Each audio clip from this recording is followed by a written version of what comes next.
अग्नि remains because हमारे जो भी रिचुअल्स होते हैं उसमें अग्नि का इंपॉर्टेंस तो था ही। सो वाइल हमने अग्नि की कोई मंदिर तो नहीं बनाए, मगर हमारे यज्ञ, हमारे छोटे मोटे जो रिचुअल्स है उन सब में अग्नि is important. So Agni significance remains. But Indra is the god of all gods, so वो कहाँ जाएगा? So obviously he has to be dethroned to let somebody else. इसलिए आप देखेंगे कि in the latest stories Indra का कोई मेजर वॉरियर रोल नहीं है जो उसका ऋग्वेद में था। स्ट्रैटेजी। सो आप सोचो कि वृत्र की जो कहानी है, Vritra was a new kind of an enemy for the people at that point of time. They didn't know Vritra कैसा दिखता है, वृत्र कैसा बिहेव करेगा, वृत्र की स्ट्रैटेजी क्या है, किसी को कुछ नहीं पता था। They I mean here you are fighting a battle with an enemy जिसके बारे में आपको कुछ नहीं पता, जिसको आपने देखा नहीं है, कितनी बड़ी आर्मी है भी नहीं कि नहीं, हमें कुछ नहीं पता। With him, when you wage a battle, you should see the amount of strategy that happens, and you should see that despite being less powerful than Vritra in terms of strength, in terms of all the things that he had, Vritra, you will see that how Indra wins. It's a matter of strategy. So you have to think. ऐसा नहीं है कि चलो चढ़ाई कर देते हैं फिर देख लेंगे, इतना दम तो हम में है। हेलो और पॉडकास्ट के एक और एपिसोड में आप सभी का वेलकम है। नाउ मुझे अपने घर के आर्काइव्स में एक बड़ी इंटरेस्टिंग चीज मिली। This is an iPod. Okay, so सबसे पहले एप्पल के सक्सेसफुल प्रोडक्ट्स में से एक था। MP3 सुनते थे गाने इसमें, और जो पहले पॉडकास्ट थे ऑडियो बेस्ड वो सब इसमें आता था। And I find it very funny talking about this, क्योंकि टेक्नोलॉजी का टाइम है, सब कुछ चेंज हो रहा है। We are knocking at the doors of artificial general intelligence. इस सब के बीच में कुछ चीजें बदल रही हैं, पर कुछ चीजें ऐसी जिनके बारे में जितनी ज्यादा बात करें उतना ज्यादा फ्रेशनेस होता है, हर बार कुछ सीखने को मिलता है, स्पेशली अगर हम मैथोलॉजी की बात करें। और मुझे ये भी याद है जब मैं छोटा था तो DD1 was also a thing, और उसमें बहुत सारे सीरियल्स आते थे, और उसमें जितने मेजर इवेंट्स थे, एक देव थे जिनका बहुत प्रोमिनेंट रोल था उसमें, और वो थे देवराज इंद्र। पर देवराज इंद्र की कहानियां ना शायद ज्यादा बोली गई हैं, ना ज्यादा सुनाई गई हैं, ना सुनी गई हैं। तो मेरा एफर्ट ये है कि आज उस बारे में बात करें, और इस बारे में बात करने के लिए हमारे साथ हैं उत्कर्ष सर। सर एक कॉर्पोरेट प्रोफेशनल टर्न कंपैरेटिव मिथोलॉजिस्ट है। बड़ी मुश्किल से याद किया मैंने फ्रेज, में अटक जाता हूँ generally. And he is an author, और साथ ही साथ सर ने पॉडकास्ट भी किए हैं। और with that I would like to welcome sir on our podcast. Sir, thanks a lot for talking to us. My pleasure. Sir, अभी मैंने रिसेंटली एक और पॉडकास्ट कर रहा था, and that was about the prominent females in हमारी mythology की। तो उसमें भी कहीं ना कहीं हम मेनका के बारे में बात कर रहे थे, जो अप्सरा थी, और उस कहानी में भी कहीं इंद्र जो है मेंशन होता है। तो जब मैं if I talk about Devraj Indra, तो आपके दिमाग में सबसे, before we delve into the depth, कि कहाँ उनके बारे में रेफरेंसेस मिलते हैं और ज्यादा जाने, आपके दिमाग में पहली कहानी कौन सी आती है सर? मेरे लिए पहली कहानी तो अगर आप मेनका बोल कहें या इंद्र कहें तो obviously the first thought that comes to my mind is Shakuntala, right? क्योंकि शकुंतला में मेनका का बहुत ही इंपॉर्टेंट रोल है, और मेनका को मजबूर भी किया गया था बाय इंद्र। तो ये एक कॉमन एस्पेक्ट है जो मेरे जहन में आती है सबसे पहले अगर आप पूछो तो। इस स्टोरी में sir most probably Devraj Indra ने जो है, ही सेंड्स मेनका कि वो विश्वामित्र की तपस्या भंग करे। तो what was his intention behind this sir, इस पर्टिकुलर अगर स्टोरी में बात करें, छोटा सा रेफरेंस। वेल, देखिए, हम जिस टाइम्स की कहानी की बात कर रहे हैं वहां पे आप देखेंगे आमतौर पे कि we are shown a very very insecure Indra, जो काफी इनसिक्योर है, जिसके पास कुछ काम नहीं है। अ, जब भी कोई तप करता है, जब भी कोई तपस्या कर रहा है और जो काफी स्ट्रांग तपस्या है, तो वो घबरा जाते हैं। घबरा क्यों जाते हैं? उन्हें लगता है कि इसकी तपस्या अगर सक्सेसफुल हो गई तो मेरी गद्दी चली जाएगी। I will not be the Indra which I am at the moment. और उस डर से उनकी कोशिश ये रहती थी कि ये तपस्या को भंग किया जाए।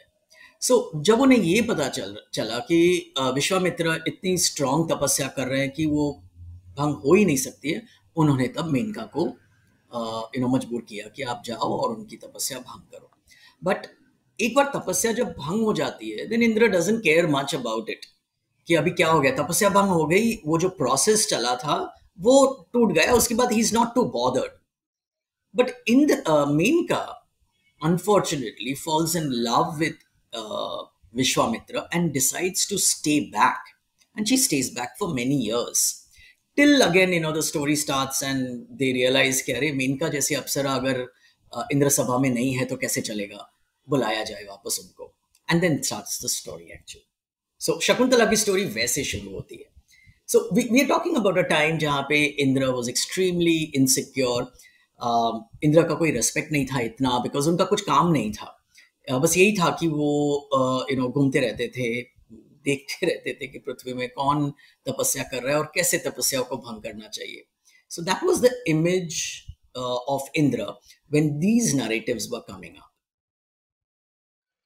सर अगर मैं इसको एक दूसरे वैंटेज पॉइंट से देखूं, मैं शायद कहीं पढ़ रहा था काल चक्र के बारे में, या जो हमारा जो कॉस्मोलॉजिकल टाइम स्केल है, तो उसमें I am not very sure कि मैं सही भी हूं या नहीं, बट मुझे ऐसा याद है कि कहीं लिखा था कि Indra was more of a title, यानी कि एक शायद पोजीशन है जिसको multiple celestial beings over a period of time occupy करते हैं. क्या ऐसा कहना सही होगा, या रेफरेंसेस मिलते हैं हमें इस टाइप से?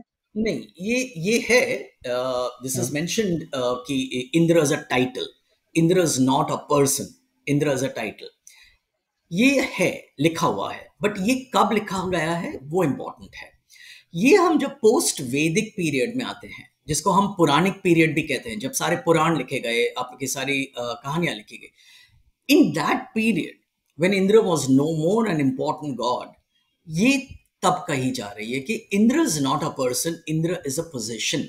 यानी एक इंसान भी राजा बन सकता है, एक मॉर्टल इंसान जो है, ह्यूमन बीइंग है, वो भी अगर तप करे तो राजा बन सकता है, और वो भी तप करे तो इंद्र बन सकता है. Which goes on to show कि इंद्र बनना कोई इतनी बड़ी बात तो नहीं है. And that also kind of reduces Indra's importance in the pantheon. हमारे जो न्यूमरस गॉड्स हैं उनमें उनका स्टेटस वहां पे कम हो जाता है कि एक इंसान भी अगर इंद्र बन सकता है तो इंद्र बनना कौन सी बड़ी बात हो गई, राइट? मगर ये पोस्ट वैदिक पीरियड है. You have to remember that कि पोस्ट वैदिक पीरियड में इंद्र की इंपॉर्टेंस काफी हद तक घट जाती है. And that is when you will talk about the fact कि इंद्र कोई पर्सन नहीं है, वो एक पोजीशन है, राइट? अगर कोई इंसान इंद्र बन गया तो हम उसे इंद्र कह लेंगे, ऐसा. Whereas all other gods have a distinct identity. Everybody has an identity. Indra की आइडेंटिटी नहीं है, मगर ये बात आप पोस्ट वैदिक पीरियड में ही कहते हो, वैदिक पीरियड में नहीं कहते हो.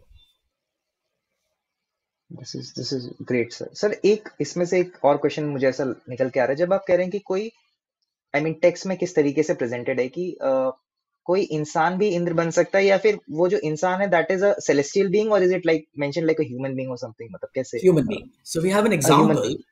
We have an example that this is again an example which comes much later, that is during the post Vedic period. That Vedic period में इंद्र ने एक राक्षस का वध किया था जिसका नाम था वृत्र. जब ये स्टोरी एक्चुअली हो रही है उस टाइम इसका कोई जिक्र नहीं है कि वो एक ब्राह्मण का बेटा है, तो इंद्र नाउ ब्रह्म हत्या के भागीदार है. मगर ये बात, ये एस्पेक्ट दैट वो ब्रह्म हत्या के भागीदार है, तो ये बात बाद में आती है जब एक्चुअली उन्होंने वृत्र का वध किया, तब की बात ये नहीं है. Nobody is talking about it then. So during the Puranic period it is decided that since he is done brahmahatya, उन्हें प्रायश्चित करना पड़ेगा ना. प्रायश्चित करने के लिए उन्हें वहां से कहीं और जाके तप करना पड़ेगा या तपस्या करनी पड़ेगी. मगर वो जब तक जाएंगे तब तक उनकी जगह पे कौन बैठेगा? तो कोई देव लेने को तैयार नहीं है. क्यों लेने को तैयार नहीं है वो कोई नहीं बताता है कि क्यों लेने.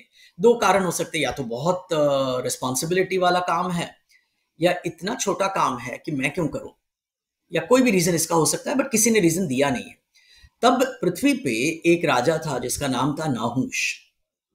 सो Nahush was a very nice person. तो उसका, वो भगवानों को भी कभी कभी जब जरूरत पड़ती थी तो ही वुड हेल्प. सो नाहुश को बुलाया जाता है और उसको कहा जाता है कि तुम हमारे इंद्र बन जाओ थोड़े दिनों के लिए. तो ये तो बहुत गर्व की बात है किसी इंसान के लिए. सो वो राजा बनने को तैयार हो जाता है. So again the story of course बहुत आगे है, story में काफी कुछ है, but all I'm trying to say is कि इसी तरह से we have an example that gods were not willing to take up the responsibility of Indra, मगर नाहुश जो एक इंसान था वो बन जाता है इंद्र. So इंद्र बनना कोई बड़ी बात नहीं है. The story also tells us that. This is a very interesting way of looking at things. Sir, वृत्त की कहानी पे तो हम शायद बाद में टच कर सकते हैं, बट मैं सबसे पहले जानना चाहता हूँ कि इंद्र, देवराज इंद्र जो है वो सब कहाँ से हमें इनके बारे में सबसे पहले पता चलता है? Right. किस तरीके की इंफॉर्मेशन एक बताएं तो। इंद्र के बारे में सबसे ज्यादा we find in Rigveda.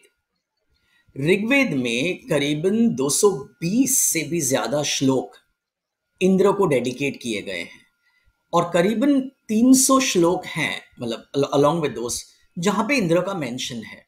Now आप सोचो कि एक टेक्स्ट जो, और इतना रेफरेंस या इतना इंपॉर्टेंस और किसी देव को नहीं मिला है जितना इंद्र को मिला हुआ है.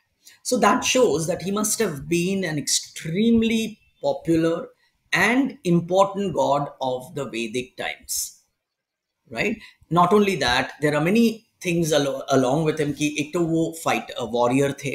He was a warrior god, यानी कभी भी किसी wars किसी पीछे नहीं हटते थे. He would fight from the front. ऐसा नहीं कि आप मैं बैटल को भेज दिया और बोले लड़के आ जाओ, नहीं, वो जाते थे. बैटल स्ट्रैटेजिस्ट थे, वो बैटल्स प्लान करते थे, वो उसको स्ट्रैटेजाइज करते थे और उसको सामने से लीड करते थे. So he was an extremely well known popular warrior. So सबसे फर्स्ट रेफरेंस जो आता है वो है ऋग्वेद में. एंड ऋग्वेद में उनके बहुत सारे ऐसे कारनामे हैं where he kills Vritra, kills Namuchi, kills vala, and all these demons, ये जो राक्षस हैं, these are all very very dangerous राक्षस. मतलब इनका डिस्क्रिप्शन भी बहुत ही फैंटास्टिक डिस्क्रिप्शन दिया गया हुआ है ऋग्वेद में एंड ऑल अदर टेक्स्ट में. So that is the popularity in the वैदिक times. And there are lots of stories which during the Vedic times we see how popular he was both with the masses and with the gods. Sir, आपने बताया कि ऋग्वेद में जो है initially Devraj Indra के बारे में हमें मेंशन होता है, पर what I find wonderful is sir कि हम अगर लेटर पीरियड्स की भी बात करें, जैसे जहां तक महाभारत तक में भी इंद्र का जो है वो मेंशन है, और अलग अलग एपिक्स में जो है वो आते हैं और उनका कहीं ना कहीं रोल होता है. So how do you see it's कि अक्रॉस टाइम जो है we find him playing some role or another? So if you see, okay, let's understand this. So you have a Vedic period and then you have a post Vedic period. अगर आप महाभारत को देखोगे, Mahabharata is very interesting text. जब Kunti when she invites all the gods, okay, to give her children, आप देखो वो सारे वैदिक गॉड्स है. सूर्य, the first god she calls is Surya. The second god she calls is Dharma. Third, Vayu, Indra, and then Ashwin. आप देखो ये पांचों गॉड्स और 5 गॉड्स जिनको भी बुलाया गया था by both Kunti and Madri, they were Vedic gods. मगर उसके बाद उनका कोई रोल नहीं है. Surya only comes towards the end जब कर्ण के साथ थोड़ा डिस्कशन हो रहा है. इंद्र कम्स जब कृष्णा उनको आने को कहते हैं और कहते हैं कि आप हमारा इतना सा काम करके दो, राइट? नॉट ओनली दैट, एक ऐसा एस्पेक्ट भी है जहां पे खांडव दहन जो एपिसोड है महाभारत में, वहां पे there is a conflict between Arjun and Krishna on one side and Indra on the other side. उसमें भी अर्जुन और कृष्णा जीतते हैं. So you see that the fall of the mighty Indra has already begun. Indra जीत नहीं रहे हैं कहीं पे भी, right? Because in Mahabharat, who is the hero in Mahabharat? You find the prominence of Krishna, right? So we can see कि यहाँ पे एक rise of the new gods is happening. Krishna, Vishnu, Ramayan में देखिए राम. एक समय बदला है जहां पे इंद्र की बात हम नहीं कर रहे हैं अभी हम विष्णु की बात कर रहे हैं. he is the rising god of the society. अब जब rising god of the society हो रहा है तो ऑब्वियसली कोई और जो ऑलरेडी ऊपर है, देखिए ऊपर जगह बहुत कम रहती है, right, there is only one one seat for the topmost person, तो वहां से किसी को तो डिथ्रोन होना पड़ेगा. So the one who gets dethroned is Indra. And why only Indra? Why not others? देखिए Varun has already been dethroned by Indra himself. अग्नि रिमेन्स बिकॉज हमारे जो भी रिचुअल्स होते हैं उसमें अग्नि का इंपॉर्टेंस तो था ही. सो वाइल हमने अग्नि की कोई मंदिर तो नहीं बनाए, मगर हमारे यज्ञ, हमारे छोटे मोटे जो रिचुअल्स है उन सब में अग्नि is important. So Agni significance remains. But Indra is the god of all gods. So वो कहाँ जाएगा? So obviously he has to be dethroned to let somebody else.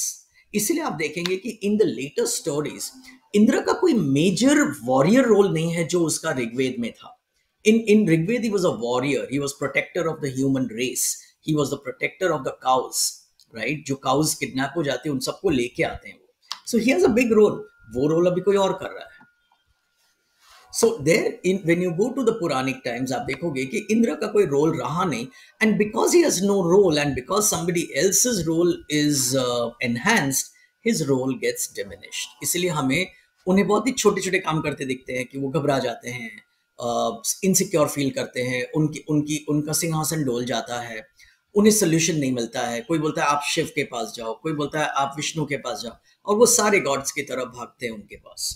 So that is showing how he is there, but really not in the same position as he was in the Rigved. तो sir एक चीज और जो मुझे इस episode के लिए research करते हुए इंटरेस्टिंग दिखी थी वो थी इंद्रानी के बारे में, यानी कि देवराज इंद्र की जो कंसोर्ट होती, जो वाइफ होती है, तो वो शायद वो असुर क्लैन से बिलोंग करती थी. Yes. मतलब जो इंद्रानी है उनके बारे में सर हमें क्या पता चलता है और क्या रोल? So you're right. आप जब कह रहे हैं कि असुर क्लैन, now remember असुर क्लैन का मतलब उनके सिंग थे या उनके दांत बड़े थे, ऐसा नहीं है. They were just a different clan. They were just different. देखिए हम जब हमें over a period of time हमें समझाया गया है दैत्य, दानव, राक्षस, तो हमने जब आइकोनोग्राफी शुरू हुई, जब लोग उसको डिपिक्ट करने लगे, चाहे वो पेंटिंग में या स्कल्पचर में, तो आप उसको डिफरेंशिएट कैसे करोगे? सो डिफरेंशिएट करने वालों ने उनका रंग काला कर दिया, उनके मोटे मोटे ब्रॉड फीचर्स कर दिए, उनके नाक ब्रॉड कर दिए, उनके होठ मोटे कर दिए. were they different in looks? Possible है that they were different in looks, right? हमारी कंट्री में आप नॉर्थ से साउथ और ईस्ट से वेस्ट चले जाएंगे तो आपको थोड़ा डिफरेंस पता चल जाता है.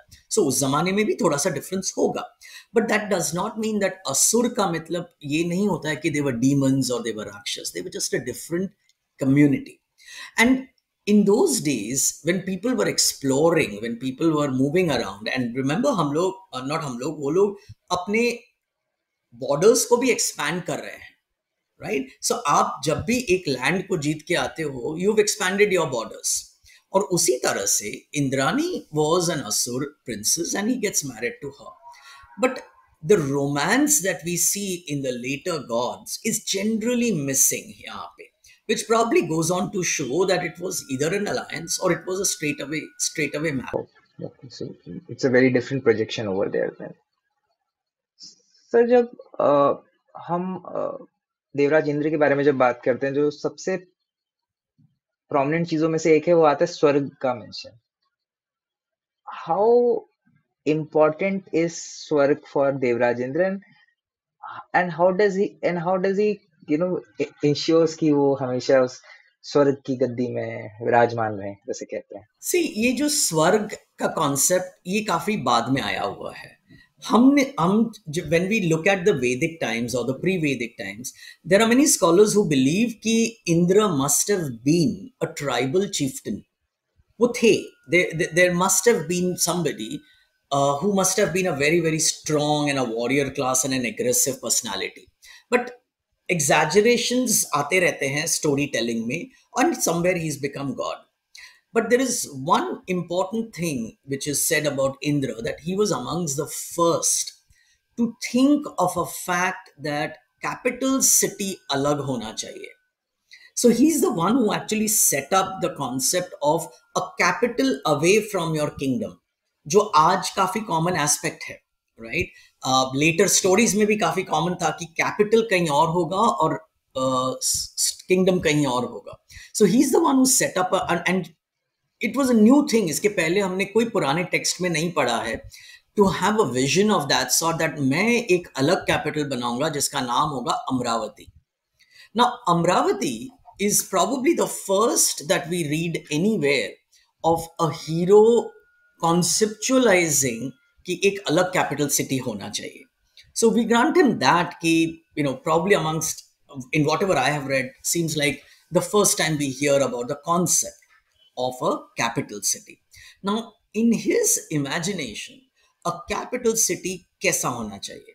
So there is this whole, now that along with that, later writers ने उसको इमेजिन करके एक माया नगरी दिखा दिया है उसको, right, that all the time there are apsaras and gandharvas having music, और सब लोग वहां पे ड्रिंक कर रहे हैं, ऐशो आराम कर रहे हैं, एवरीबडी इज जस्ट सेलिब्रेटिंग, और कोई कुछ नहीं करता है. क्योंकि बाकी की जो कहानियां बन रही है उसमें यही दिखाया जा रहा है दैट इंद्र तो कुछ करते नहीं है, वो अपने सभा में बैठे हैं, अप्सराएं डांस कर रही है, गंधर्वस म्यूजिक बजा रहे हैं, बस यही होता है इंद्र सभा में. And all the narratives have got stuck there. But that does not mean that, I mean, since the narratives don't say anything, we have to assume कि इंद्र शायद वही कर रहे होंगे और कुछ नहीं करते. But there is always the function of administration, because जब इंद्र का काम लेने का टाइम आता है तब किसी को वो रिस्पॉन्सिबिलिटी लेनी नहीं है, which means, is it a very important and a critical responsibility? Probably yes. Yes. Yeah, this is very interesting. Sir जब हम उनके वेपन की बात करते हैं तो आई थिंक इट इज वज्र. Vajra, yeah. How powerful is this weapon in the stories? What are the impacts of this one? See, Vajra, every god or goddess has his or her own weapon. Now, Vajra के पीछे एक बहुत important story भी है कि it is made out of Rishi Dadichi's bones, right? Now, Vajra जिस तरह से, and it's a very powerful weapon, right? अगर उसको आप छोड़ दो तो it will attack and it will reach its destination. ऐसा. So it's an important weapon. And it is associated with Indra, just as remember, Indra is also the rain god and thus the thunder god, right? हमें वर्षा इंद्र से मिलती है, सो अगर बारिश नहीं हो रही है तो आप इंद्र की आराधना करते हैं. If you see the other gods, जैसे ग्रीक में जियस है, थंडर गॉड है, he has a thunder bolt, उसके हाथ में भी एक थंडर बोल्ट रहता है जो बेसिकली इज नथिंग बट बिजली, राइट? सो थंडर जब होता है तो हम बोलते हैं कि इंद्र ने अपने वज्र फेंका हुआ. We have a similar god in Scandinavia which is Thor. Thor also has a weapon, a similar weapon in his hand. It's called the hammer. Mjolnir, it's a hammer. So आप अगर ये concept देखोगे, it's a unique thing because they are responsible, they are thunder gods. They are also responsible to hurl thunder on earth. So Vajra is nothing but a kind of a thunder, but it is a weapon which he uses effectively during the killing of Vritra. So yes, it's a very important weapon, and as I said, it was made out of the bones of Dadechi, Rishi Dadechi. जब हम sir Indra नगरी की बात करते हैं, जब उनकी सभा की बात करते हैं, तो वहां पे और भी जो देव हैं वो अक्सर, मतलब मैं अगेन अपनी बचपन की मेमोरी पे जा रहा हूँ जहाँ पर सीरियल दिखते थे. तो how is his relationship with these other gods जो वहाँ स्वर्ग में प्रेजेंट हैं, and how much do they help him, क्योंकि Indra is again a warrior god. तो right. So it is believed, as per the narratives that we read, that prior to Indra, Varun was the ruler of नहीं बोलेंगे, let's just call him ruler. So Varun, now remember, हर थोड़े time में there is always a change in your attitude and change in people. जिस तरह से एक type of rule हमें पसंद है, समय जैसे बदलता है, हमें वो रूल हमें नया डिफरेंट चाहिए होता है. Now, Varun was somebody who was very, very conscious of right and wrong, right? Niyam, rules. He was very, very particular. और अगर एक रूल सेट हो गया है तो आपको फॉलो करना ही है. Now, Indra brings in a generational change in the thought process. जब आपका अटैक हो रहा है आप पे, तो आप रूल्स के बारे में सोचोगे या whatever comes your way you will do to save your borders. Now, Indra is impulsive. Right? इसलिए हम लोग बोलते हैं ना कि इंद्रियां, they are all impulsive, right? You act on impulse. आपको अभी गुस्सा आता है तो आपने किसी को डांट दिया, मगर आप उस टाइम सोचोगे कि मे बी उसे बुरा लगेगा या मे बी उसकी गलती नहीं है। हम नहीं करते ऐसे। Indra represents that, and according to him, if there is an action to be needed right now, I will take it, चाहे वो सही है या गलत है। my end objective is I must save the people। फिर वो नीति या नैतिकता पे ध्यान नहीं देगा वो, right? He will just go and kill the people. He'll just go and get the cows which have been, let's say, cow raids were very common in the pre-Vedic and Vedic era, क्योंकि cow was considered to be wealth. So मुझे अगर आप पे चढ़ाई करनी है और आपको डिप्राइव करना है तो आपके पास जितनी भी गाय हैं, काउज हैं, वो मैं ले लूंगा, because that is wealth for me. So आपके पास अगर 50 या 100 गाय थी, मैं अगर आपके 100 गाय ले लेता हूं, I am that much richer than you. So cow raids were very common at that point of time. So cow raids में बहुत वो जाके ले आएगा, फिर वो सोचेगा नहीं। Now from Varun's time, now the civilization or the culture was getting more aggressive. So obviously Varun was not very well accepted because people saw immediate results with Indra। उन्हें लगा ये स्टाइल बराबर है, अब भी डिसीजन ले लो, अभी कर लो जो करना है, इतना सोचना नहीं है। सो ही इन अ वे dethroned Varun, and now he becomes the ruler। His relationship with other gods was okay। For example, he was good with Mitra, जो एक गॉड है, Ashwin, he was okay with that। But ये जब हम ऋग्वेद पढ़ते हैं तो ये जो रिलेशनशिप है, ये जो डायनामिक्स है between other gods is not so open. So we'll go with what the text says. The text doesn't say, oh, he was very friendly with Mitra। That is not what the text says। The text talks about an interaction and then the story ends, matter ends there। पर जिस तरह से जैसे हम लोग पुराण के time पे आते हैं तो हमें दिखता है कृष्ण सुदामा की दोस्ती, उस पर कथाएं लिखी गई है, या कृष्णा और अर्जुन की दोस्ती, उस पर कथाएं लिखी गई है। तो वैदिक टाइम्स में आपको ऐसी कोई कथाएं दिखेंगी नहीं कि इंद्र का best friend so and so था। You will not find those kind of narratives, but yes, I mean generally he used to get along well, and it is believed that उसके he was very pally with the Maruts। मरुत रुद्र के बच्चे माने जाते हैं। They are very naughty, not not evil, not wicked, they were very naughty. मतलब जा रहे हैं कहीं, यज्ञ हो रहा है तो परेशान करके चले गए ऋषि मुनियों को। So they were naughty, they were not seen as evil. And Indra उनके साथ, सो जब भी इंद्र को कुछ करना होता है या अटैक करना होता है तो सबसे पहले मरुत्स पे रिलाई करता है, because Maruts were very aggressive and निडर। So it was very important, that this kind of grouping we find in Rigved, but we don't generally hear about his relationship। Nothing much on that front। Yes, sir.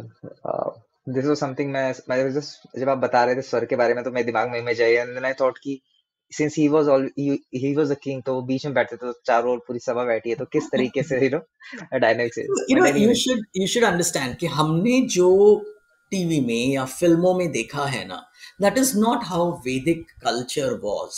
Because आपको समझना पड़ेगा कि we are talking about a time when there was no industry, there was no machines, there were no factories।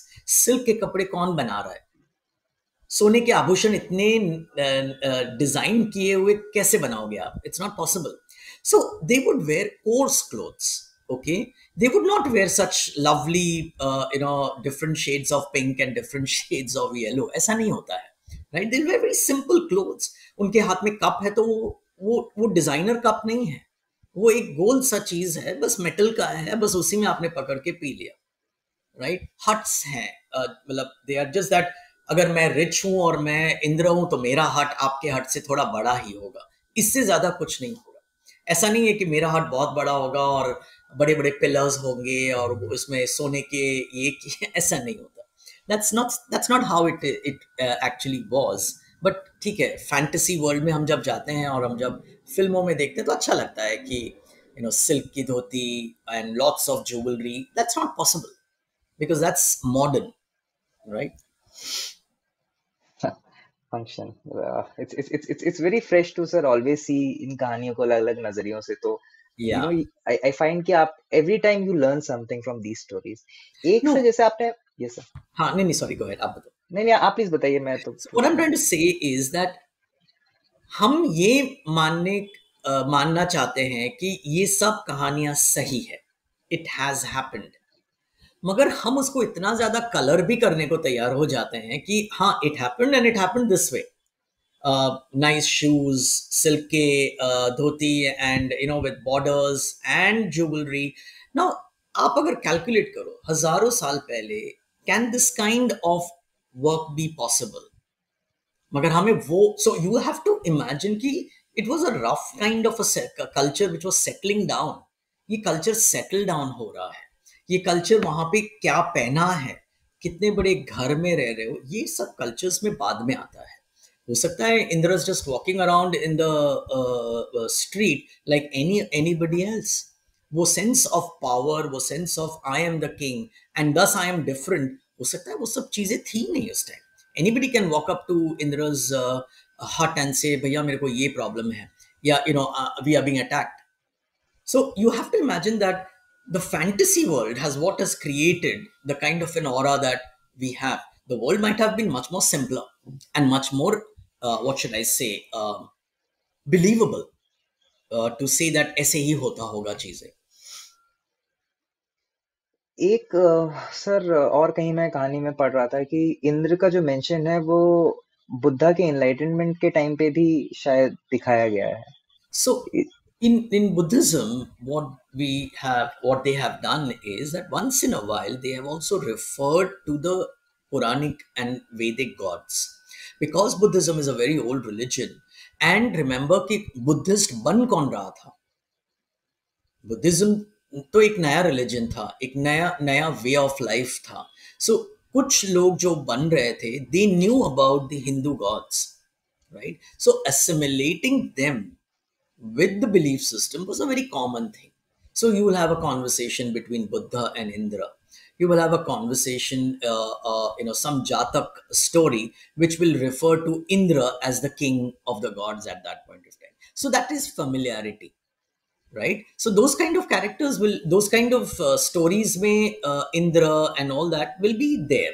So that is possible because आप एक चीज समझो कि ये एक कल्चर है, ये डाइवर्सिफाइड कल्चर था उस time. Everybody staying together, right? मैं यहाँ रह रहा हूँ और एक somebody is planning to convert himself to Buddhism, but वो इतने साल से तो इंद्र और राम या विष्णु वगैरह की स्टोरी जानता है। So for him, accepting that Indra ने ऐसी बात कही, it's very easy for him to accept it, and that's why you'll have all this intermingling of narratives. Wow, sir. I mean, these are such beautiful and inspiring stories ki you just keep on pondering on them. Sir अगर मैं आपसे towards the end of this conversation अगर मैं आपसे पूछूं कि इंद्र से एक चीज जो हम सीख सकते हैं और एक चीज जो डेफिनेटली हमें अवॉइड करनी चाहिए फ्रॉम दिस स्टोरीज, तो वो क्या ट्रेट सर रहेंगे आपके हिसाब से? इंद्र से जो एक चीज हम सीख सकते हैं वो ये कि nobody remains at the top forever. अगर आपको ये लगता है कि मैं यहां आ गया हूं ऊपर और आज मैं नंबर वन हूं, तो आप नंबर वन फॉर एवर नहीं रहेंगे। जिस तरह से आपने किसी को नंबर वन पोजीशन से हटा के आप नंबर वन बने हैं, somebody will also remove you and become number one. So that is one thing which everybody has to understand. That's why when I wrote about Indra, that's why I use the word the rise and fall of Indra. You will rise, but remember the fact that you will at one point of time be dethroned, removed from there. You cannot stay there forever, right? That's something that all of us should know. If I've become number one today, please remember somebody will remove me from there and become number one tomorrow, जिस तरह से मैंने किया होगा. That is one very important lesson which I think everybody has to understand, right? The other thing that is worth remembering or worth understanding about Indra is he was a doer, he was a go-getter. वो डरता नहीं था. He's taken up the might and used to think. ऐसा नहीं है कि बस घुस गया अंदर और अब पता नहीं कैसे निकलूंगा बाहर, ऐसा नहीं. Strategy. सो आप सोचो कि वृत्र की जो कहानी है, Vritra was a new kind of an enemy for the people at that point of time.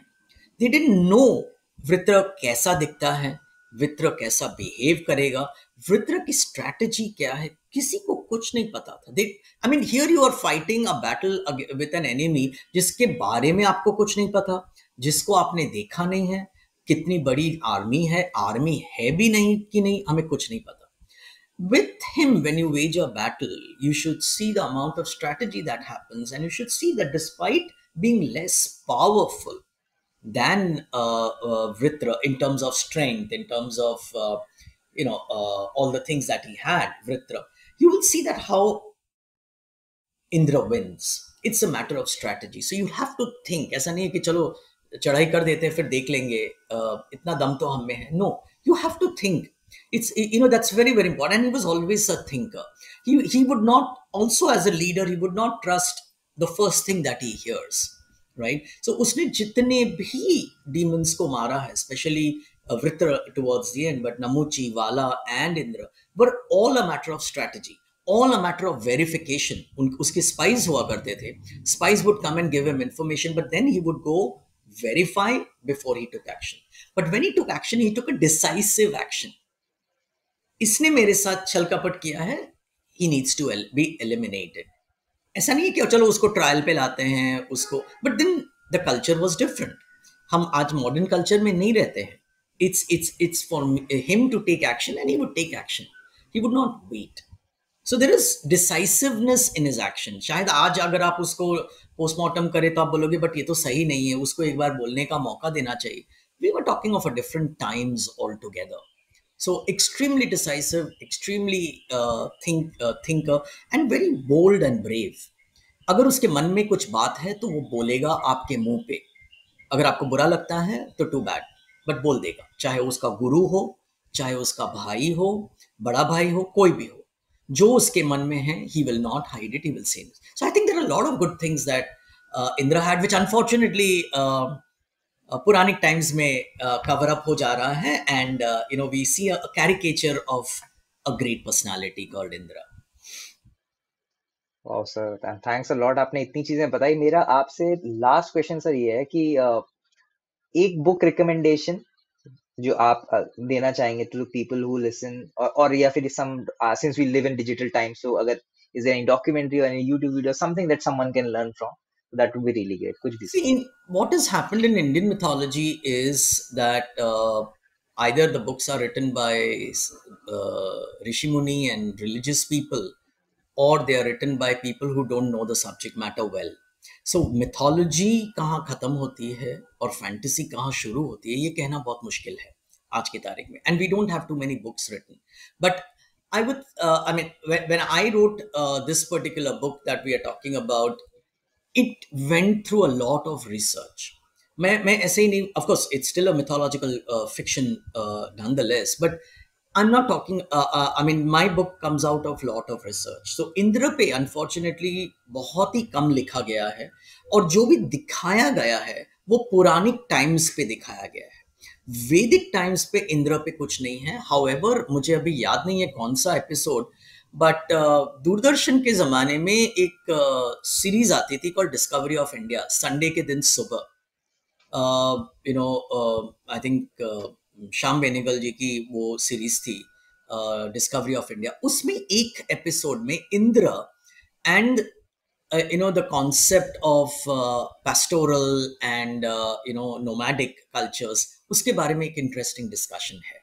I can't recollect the episode, but आप अगर Discovery of India Indra search करोगे तो एक, so there, which I feel has been a very authentic representation of who Indra could have been. Wow, sir. Thanks a lot for talking to us, and sir इतनी सारी चीजें सीखने के लिए, हमें सिखाने के लिए, हमें बताने के लिए, और it has been fantabulous talking to you. Thank you so much for calling me.